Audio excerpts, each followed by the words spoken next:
ce que nous posons comme acte, toute pensée, tout comportement, tout ce que nous faisons qui blesse Dieu et qui l'attriste. C'est ce qu'on appelle le péché.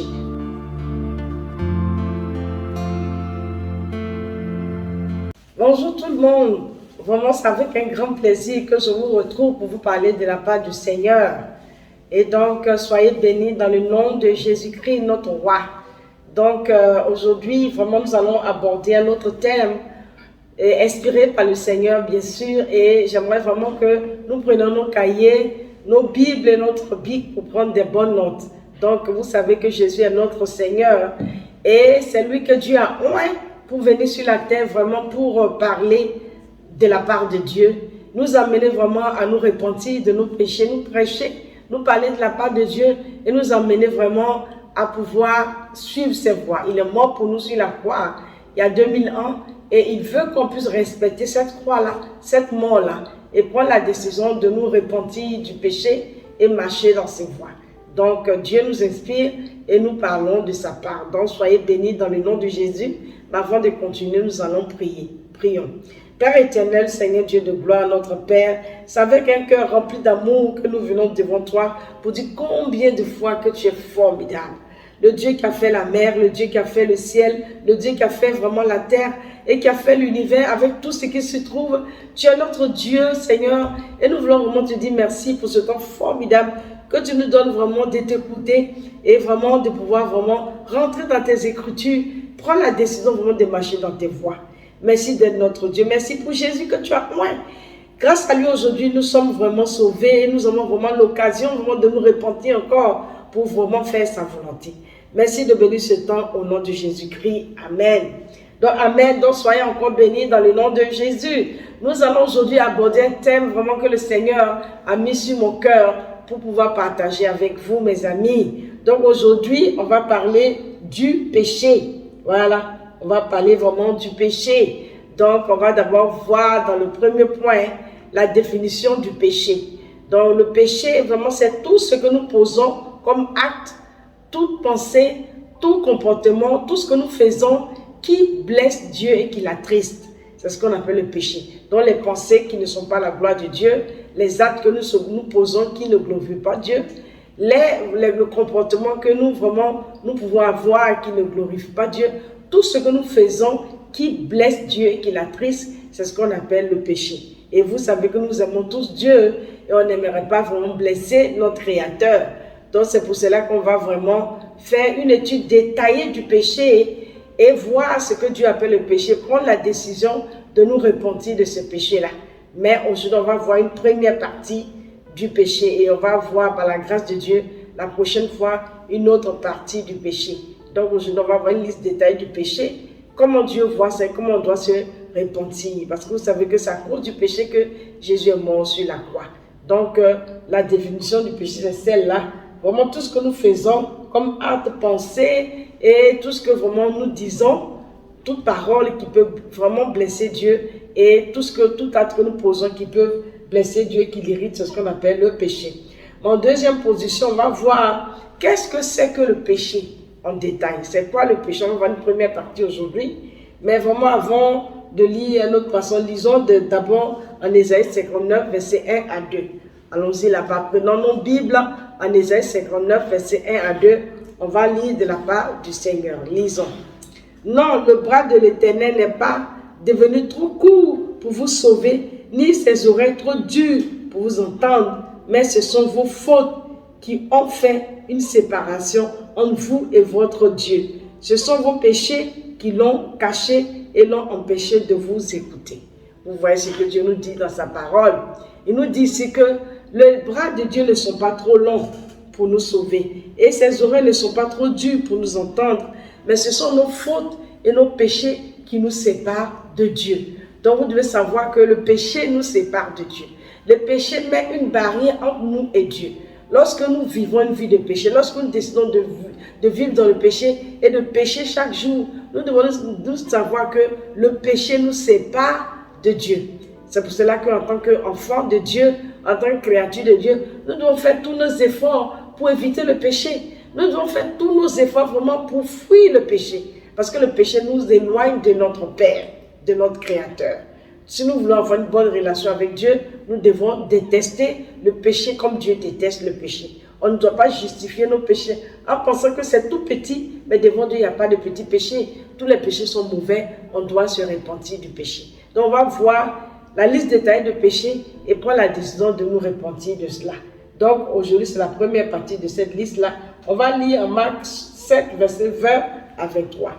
On va lire en Marc chapitre 7, allons-y là-bas, le verset 7, Marc chapitre 7, le verset 20 à 23. Allons-y, prenons nos Bibles en Marc chapitre 7, le verset 20 jusqu'au verset 23. Lisons. Ici, la Bible nous dit en Marc chapitre 7, le verset 20. Il dit encore, c'est ce qui sort du cœur de l'homme qui le rend impur. En effet, c'est de l'intérieur, c'est du cœur des hommes que sortent les mauvaises pensées, vraiment les adultères, l'immoralité, les meurtres, les vols, la soif de posséder, les méchancetés, la fraude, la débauche, le regard envieux, la calomnie, l'orgueil, la folie. Toutes ces choses mauvaises sortent du dedans et le rend impur et rend l'homme impur. Vous voyez ce que Dieu nous enseigne ici. Donc Dieu nous dit ici dans ce passage vraiment que vraiment le péché vraiment sort de notre cœur. Donc on doit d'abord noter ici que le péché c'est d'abord une responsabilité personnelle. Lorsque nous péchons, c'est nous qui avons décidé d'aller pécher. Ce n'est pas dû à la manière dont nous avons grandi ou au pays où nous vivons ou bien à une pression quelconque sociale qu'on a ou bien peut-être que mes parents m'ont pas bien élevé ou etc. Non, lorsque tu pèches, c'est parce que tu as pris la décision d'aller pécher et donc tu es responsable de tes actes. Donc l'âme qui pêche, c'est cette âme qui mourra.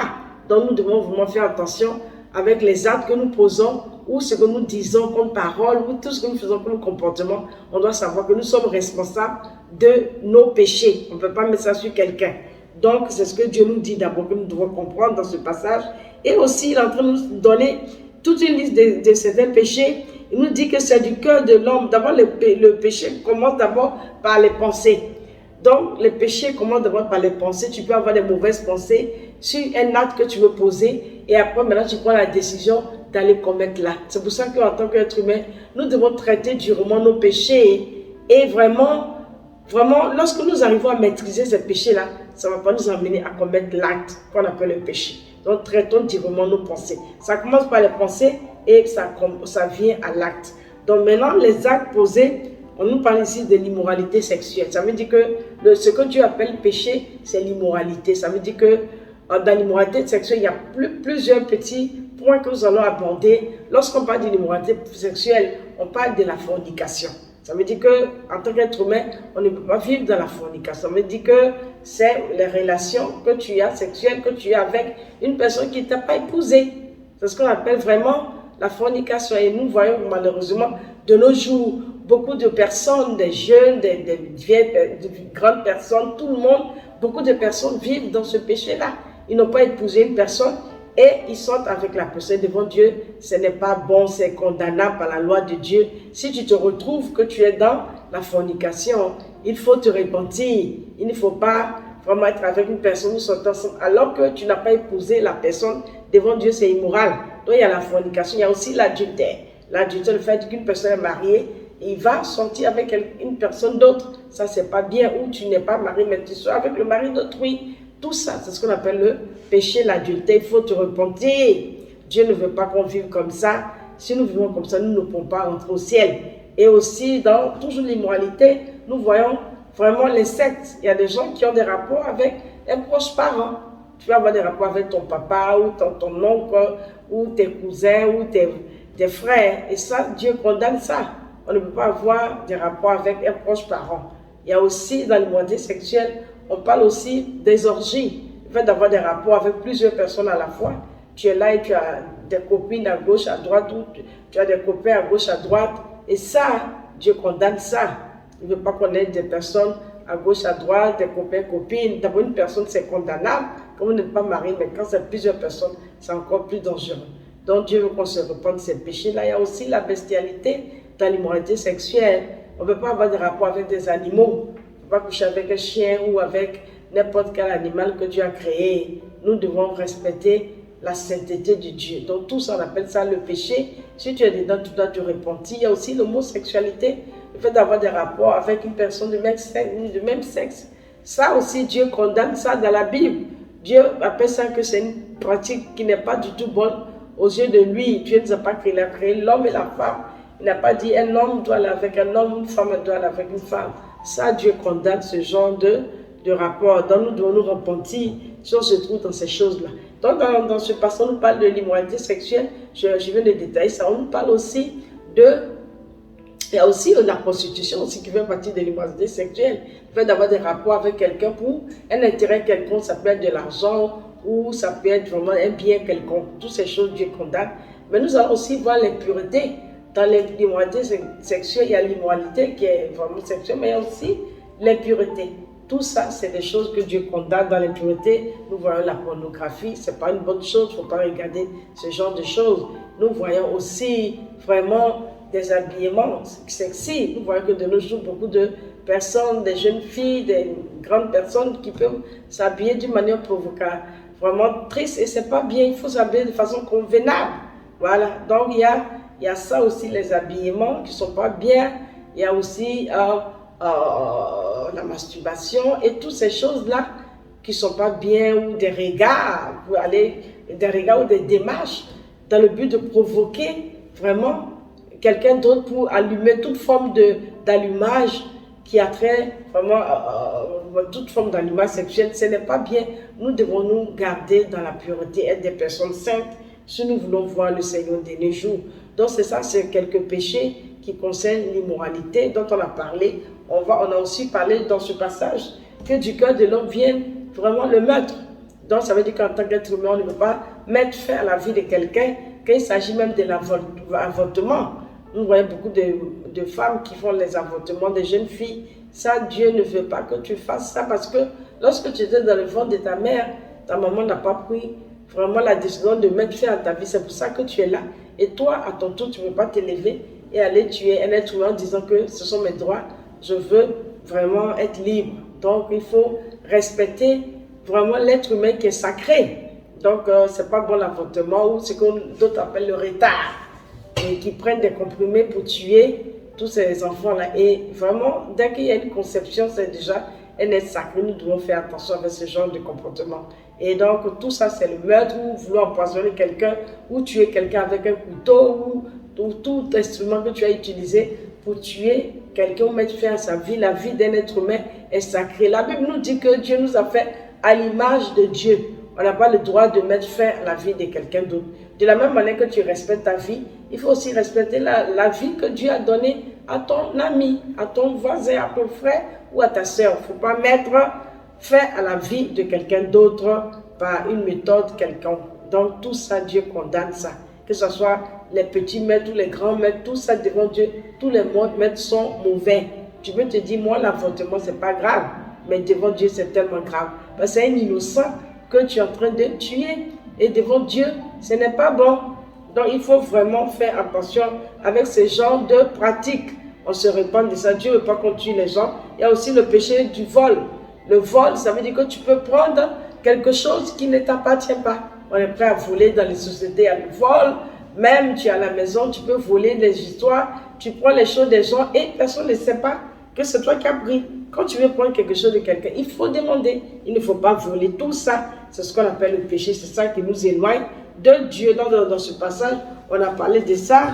On a aussi parlé de la méchanceté. Nous devons être des personnes gentilles, non des personnes méchantes. Dieu condamne la méchanceté. C'est de la méchanceté que viennent beaucoup d'autres péchés. La fraude, on ne peut pas frauder. Tu fraudes des papiers pour voyager. Tu fraudes dans ton service des papiers. Tu changes les chiffres là-bas.